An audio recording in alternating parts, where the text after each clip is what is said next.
व्यर्थ व्यर्थ उपदेशकले भन्छ व्यर्थ व्यर्थ सबै कुरा व्यर्थ। मानिसले सूर्यमणि गरेको त्यसको सबै परिश्रमबाट त्यसले के फाइदा हुन्छ र? एउटा पुस्ता बितेर जान्छ र अर्को पुस्ता आउँछ अनि पृथ्वी सदा सर्वदा रहिरहन्छ। सूर्य उदाउँछ, सूर्य अस्ताउँछ र आफू उदाएको आफ्नो ठाउँतिर हतारिन्छ। हावा दक्षिणतिर बहन्छ र उत्तरतिर घुम्छ, त्यो निरन्तर चक्कर लगाउँदै बहन्छ र हावा आफ्ना चक्करहरू अनुसार फर्केर आउँछ। सबै नदीहरू समुद्रभित्र बगेर जान्छन् तरै पनि समुद्र भरिँदैन। जुन ठाउँबाट ती नदीहरू आउँछन् त्यतैतिर ती फेरि फर्केर जान्छन्। सबै कुराहरू परिश्रम नै परिश्रमले पूर्ण हुन्छन्।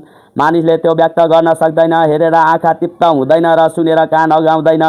जे कुरा भएको थियो त्यही कुरा फेरि हुनेछ अनि जे कुरा गरिएको थियो त्यही कुरा फेरि गरिनेछ। सूर्यमुनि कुनै नयाँ कुरा हुँदैन। के कुनै यस्तो कुरा छ जसको विषयमा हेर यो नयाँ हो भन्न सकिन्छ? त्यो त हाम्रो अघिका युगहरूमा भइसकेको थियो।